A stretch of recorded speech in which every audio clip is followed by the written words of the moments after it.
Hey guys, welcome back. It's been a while since my last episode of Removed Abilities, and I still have quite a few to go through, so given you guys are still enjoying the series a lot, I think we're good to do a couple more this year. Today will be episode 5 of this series, and spoiler alert, episode 6 is already being worked on by the time you see this, so without further ado, I have another 6 abilities to talk about. Let's begin. On the subject of oldie but goodie, we have an old friend visiting us once again to fill up your bellies. This video is brought to you by our peeps over at Factor 75. By now, most of you should be well acquainted with Factor, seeing as they're one of my longtime sponsors, but in case you're new to my channel, Factor 75 is a meal prep service that delivers handmade dishes right to your door. If you're one of those people who wants to keep a balanced diet but can't be bothered to cook and do all that prep work, then this is the best alternative, as Factor has options for all sorts of dietary habits and lifestyles ranging from keto to vegan and vegetarian, protein-focused options, and the like. With over 34 menu choices every week, you can choose between a range of 4 to 18 meals, adjustable at your discretion. Alongside that, they come with upwards of 36 different add-ons like smoothies, keto shakes, desserts, and wellness shots if you want to add more to your order. Most if not all meals can be heated up within 2 minutes, giving you convenient access to chef-quality meals with no prep or cleanup necessary. I myself am guilty of being lazy from time to time, so I appreciate having a few Factor meals in my fridge every so often. If you're interested in spicing up your palate, use my link on screen, which is also in the description, and you get half off your first Factor 75 box and 2 free wellness shots per order with an active subscription. Always a pleasure to be sponsored by Factor, but for now, let's get back to some removed abilities. Alright, revisiting old Aatrox because I have a soft spot for my first ever main, let's talk about his old W, consisting of 2 abilities, Bloodthirst and Blood Price. Every third attack, Aatrox applies a bonus all hit effect against non-structures. I believe this is the first and only ever instance of a stance change ability in League history. Technically, you can consider Transformers to be stance changers, but given they get entirely new sets of abilities, it's more of a, transformation than a proper stance change, but we're splitting hairs at that point. Same goes for Cassante. He was marketed to us as a stance changer, but I personally don't feel it on account of it being his coup de grace, not so much a staple part of his combat. I digress. The interaction between Blood Price and Bloodthirst is a simple but enjoyable one. Prior to the mid-scope they gave him, Blood Price, in tandem with Darkflight and Blades of Torment, would cost health and added to Bloodwell. In the case of Blood Price, you would trade health for tons of damage, and I mean tons of damage. The one you're seeing on screen is likely the post-mid-scope one, so I'm going to ask my editor to flash the changes made. As you can see here, it used to cost a flat amount plus a portion of his bonus AD, meaning the more damage you built, the more health you lost. In exchange, you would do up to 200 base plus 100% bonus AD in damage, effectively making his third auto stronger than a critical strike. If you were brazen enough to go full AD, his third auto would sometimes do 1000 damage. It was pretty insane. On the other hand, you had Bloodthirst, serving as a way to replenish the health loss from your other abilities, as Healthcaster should. It was a small amount of base plus a portion of your missing health. The original version was also flat base, but it was plus 25 of your bonus AD that tripled while below half health. I think the reason they changed it to percent HP instead of damage was the same reason this ability was taken out entirely. 3-hit passives that can only be procced by auto attacks are primarily seen on ranged champions like Gnar, Vayne, and Akshan because it's a lot easier for them to get 3 autos off being ranged and all. For melee champions with 3-hit passes like Vi, she can apply an additional stack with her abilities too. Aatrox, on the other hand, had no way to expedite this process. He would have to attack 3 separate times to activate it, and though it wasn't a target-based 3-hit passive, the sustain portion was incredibly inefficient. The problem with Aatrox was that he was too slow, not in attack speed, but in overall feel. Attacking 3 times to get a small amount of healing would ironically cause you to take more damage, meaning the only time Bloodthirst was actually good was when you were farming minions, not damaging champions. As for Blood Price, for you to actually get good mileage on this move, you had to build AD, but for you to get more procs of it quickly, you had to build attack speed, so by itemizing one aspect, you were hamstringing yourself in the other. I think one way they could have fixed this was by making it more like Pantheon's Mortal Will, where basic attacks and abilities can count towards it. It was an interesting concept to have that I would like Riot to revisit someday in the future. The premise of choosing between dealing a ton of damage or recovering health forces the player to weigh the opportunity cost and risks of either.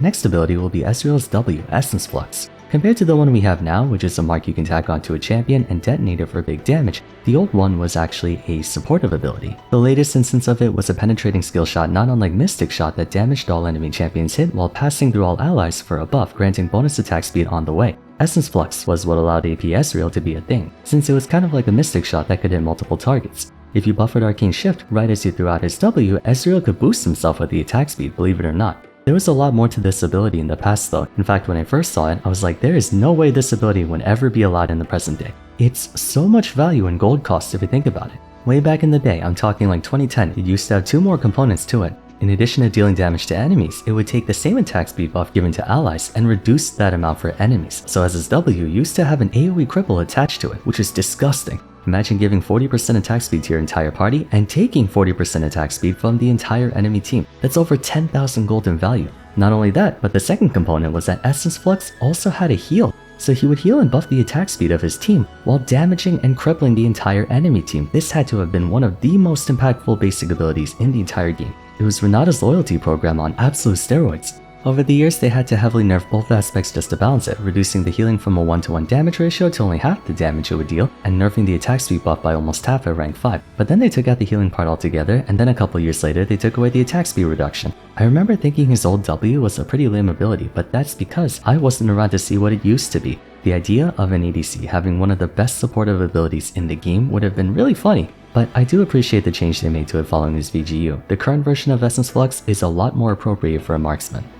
Next one is going to be LeBlanc's old passive, Sigil of Malice. LeBlanc is the only champion in, I think, League's entire history who had to be reverted back to her original state because the new version they had of her was just too overpowered, especially in tandem with the new items at the time. When damaging enemies with an ability after 1.5 seconds, they would get marked. Damaging them again with an ability would shatter it to deal a huge amount of bonus damage. So basically they took her Q and turned it into a passive to apply to multiple targets. As for her new/old, I'm getting confused now. As for the Q that existed at that time, it became Shatter Orb, which is still a point-and-click burst of damage, but if it triggered her passive, it would behave like Ryze's EQ, chain reacting to all nearby enemies that also had her passive for a reduced amount. A core issue with LeBlanc was her poor wave clear. They tried fixing that by allowing her WQ to play out like a Ryze EQ. And while they succeeded, just think about that for a second. An extremely mobile mage assassin who is wave clear on par with Ryze and a mobile short-range mage. Sigil of Malice also made ethereal chains extremely deadly, as it would do 240 base plus 100% AP from her E, then up to another 300 base plus 80% AP damage just by landing those chains and having a snap.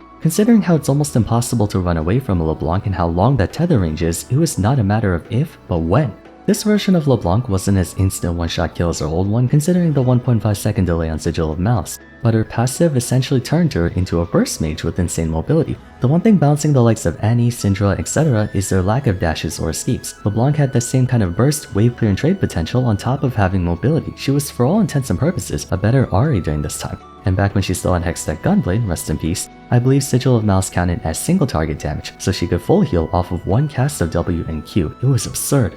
I get what they were trying to do with their failed rework. They wanted her to be less of an in-your-face one-shot assassin the same way Katarina and Talon were. Narratively, she would be more fitting as a trickster mage. I just think circumstantially, it resulted in her becoming an everything mage. She was so overpowered despite how simple her kit was. Honestly, it's just distortion. Her Q, E, and ultimate aren't that problematic. It's just that she has a dash that she can blink to at any time from any distance, or choose not to at all, that makes her so annoying for players to deal with. Moving on, let's talk about Nunu's old W, Blood Boil. This was a fun one. Nunu gave himself and an ally champion a long-lasting attack and movement speed buff, pretty harmless all things considered. It had a 12-second duration, which made it easily one of the longest buffs in the game that you could give to someone else. But in version 8.2, oh ho ho my friend, it gave 40% bonus ability power to him and to someone else, capped at 120 at rank 5 or 140 at rank 6 with a visionary buff. Even with the cap, that's incredible. Imagine giving the equivalent of 2 large rods or more to himself and a champion. I remember seeing jungle mid duos where the mid laner would go Echo, Fizz, or Akali, and with Blood Boil they would have like 1200 AP late game and do 3000 damage. It was friggin' ridiculous. On one hand, giving Blood Boil an additional effect was sorely needed. It was a long-lasting buff, yes, but giving only attack and movement speed is kind of generic. We already have Lulu's Whimsy doing the same thing, and many champions with attack speed steroids like Xayah, Draven, and Misfortune have incredibly similar effects. Moreover, attack speed was almost exclusively usable on AD carries. If he was supporting a mage, it wouldn't make any difference, so the AP portion was to allow him to support either an auto attacker or spellcaster. The problem was that Blood Boil was either hacks or worthless. Obviously, pre-VGU Nunu was a mess in its entirety, but specifically talking about Blood Boil, it was heavily dependent on whether or not you had an AP champion with sufficient AP. The long 12-second duration made it so even with only like 20% CDR, you would have his W up permanently, which is partially the reason why the bonus attack and movement speed were not as high as other buffs. To really maximize the value of this ability, you had to add an AP carry on your team. More often than not you did, but that raised questions over Nunu being too strong of an AP driver, and he kind of was. I believe at the time, with an AP champion, he had like a 60% win rate, so they forced you to build AP to get the most out of it by having the base amount and adding an AP ratio. This version of Blood Boil was short-lived because I believe he got reworked a couple months later, but in the time it existed, it was certainly an adventurous idea. Imagine giving an AD champion 80 extra attack damage for 12 seconds. I believe 80 AD is proportional to 140 AP if we go by adaptive force. Either way, one of those abilities that really had you wondering what they were smoking when they thought of it. Second to last ability will be Poppy's old passive, Valiant Fighter. When taking non-turret damage higher than 10% of her current health, excess damage beyond that 10% current health would be cut in half. This passive, despite being only a single sentence, had to have been arguably one of the most powerful passives in the game. For those confused with the description, and I don't blame you, let me explain it like this. You have Poppy with 1000 health. She takes 600 damage. That means 500 damage more than 10% of her current health. That 500 would get cut in half to 250, turning a 600 damage attack into only 250 plus the other 100. Bear in mind, this is current health. So hypothetically, Poppy's down to 500 health and takes 900 damage after calculating armor, magic resist, what have you.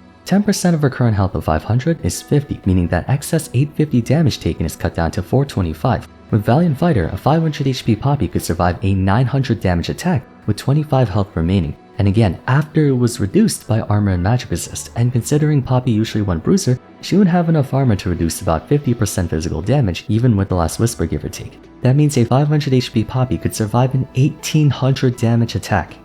Yeah, this passive is horseshit.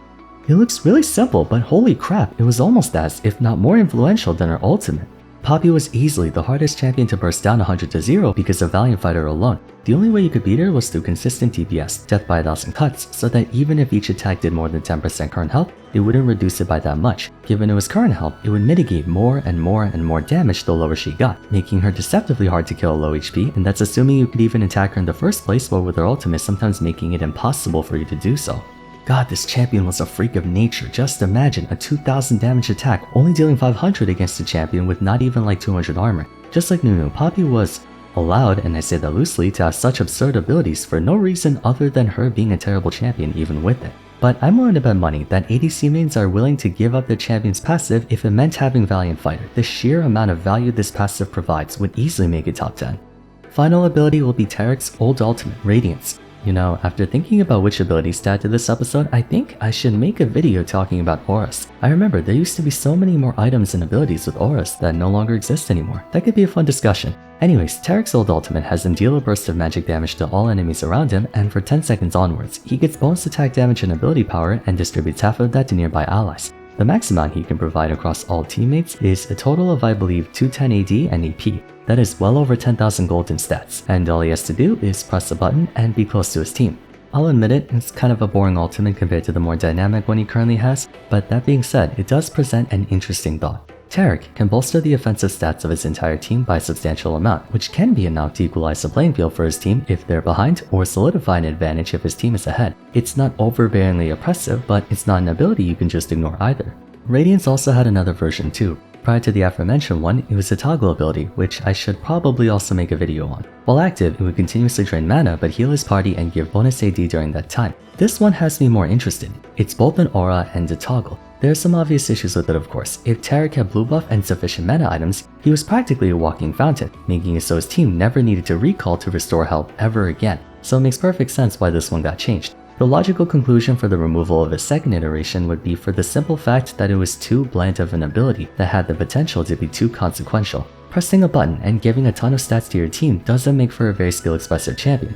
Then again, it's 2024 and we still have a ton of champions with a bunch of free stats. Singed, Nasus, Olaf, Jax, of course these are self buffs, so maybe they were more concerned about how impactful Radiance could be in team fights in light of it giving possibly over 10,000 gold in stats. That's in tandem with the 12% bonus armor he gave to his team from Shatter, so he was kind of a walking ball of stats. It ran the risk of being excessively overpowered, and with it being nothing but stats, it had to be above a certain number, otherwise it would have been underpowered. So it was a catch-22 for him. Party stats tend to be really sensitive in this regard. I'll touch on this more when I make the aura video later this spring. Alrighty, that's gonna be it for today. Just like before, if you have any specific abilities you want me to go over, feel free to share them in the comments down below. Episode 6 will be coming out sometime next month give or take, so stay tuned for that. For the time being, if you enjoyed the video, it would be great if you could leave a like and subscribe. Don't forget to follow me on Twitter at Vars, join my Discord server, and check out my previous Removed Abilities episodes if you haven't yet. Until next time, thanks so much for watching, and I look forward to seeing you again soon. Take care.